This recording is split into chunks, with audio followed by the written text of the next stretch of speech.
allerførst, så vil jeg lige sige, at mit navn er Freja, og jeg fortæller her på Den Blå Planet. Og som I kan se, så skal de altså have noget mad lige om lidt, vores havredder. Først så skal jeg lige høre, do we have any international guest? So, you send special. I can speak in English and Danish. If you want to, is there any international guest back here? Okay. Vores havredder her, der er altså 4 af dem, de er meget hurtige lige nu. De er meget sultne, fordi det er deres første måltid i dag. Og de får altså omkring 6-7 måltider om dagen. Så de er altså super sultne lige nu. Og det vil også sige, at vi skal lave noget, der hedder free feeding i dag. Lige om lidt så kommer Amanda ud, hun står og laver 4 portioner til alle vores store havredder her.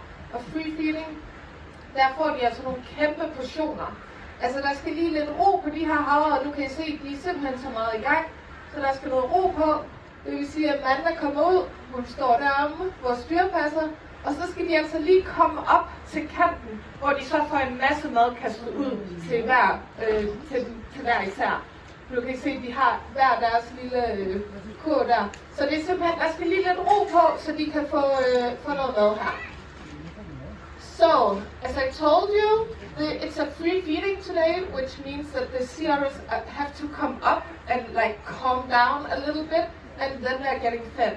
It's a first meal of the day out of maybe 6 and 7, so they really need a lot of food. Så som I kan se, der bliver altså kastet lidt rundt til vores 4 havredder, men jeg tænker, at vi lige vil præsentere vores 4 havredder.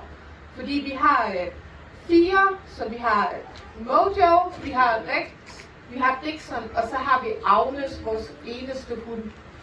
Og jeg vil sige, når de bevæger sig så meget hernede i havet, så har jeg simpelthen lidt svært ved at finde ud af, hvem de hver især er. Og nu her, I kan se, hvordan de ligger og gufler lidt på det hele. Amanda, kan du høre mig? Yes. Kan du måske prøve at pege på Mojo, vores største han? Yes, det er ham, der ligger der. I kan se, han ligger og gufler. Det er Mojo. Han er den ældste, og det er altså ham, der bestemmer inde i vores havredderanlæg her. Så har vi Rex. Hvad siger du? Rex. Han svømmer derovre lige nu.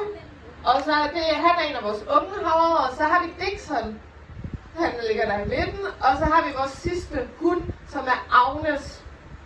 Og hun er lige der, ligger også og bumler på en masse lækre ting.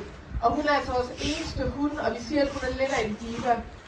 Alle vores havredder, de kommer altså fra Alaska, og vi har fået dem, fordi at de er enten blæst væk fra deres mor, eller så er de blevet ramt af en båd. Så for eksempel Agnes har vi altså, hun blev fundet lige siden hun var 24 timer gammel. Så hun har altså været rigtig meget i kontakt med mennesker gennem livet, så hun er rigtig glad for mennesker her. Så I kan se, at de altså får kastet en masse mad ned til dem. Og der er en, der kommer op. De er sultne, de følger efter. Der bliver kastet til jer, der ikke lige kan se det herovre. Jeg tror, der ligger noget is herovre, så der bliver lige kastet noget op i isen. Nå, men I kan se, der altså ligger mad her på deres mave. Og havredder, de er simpelthen så smarte, at de har lommer. De har altså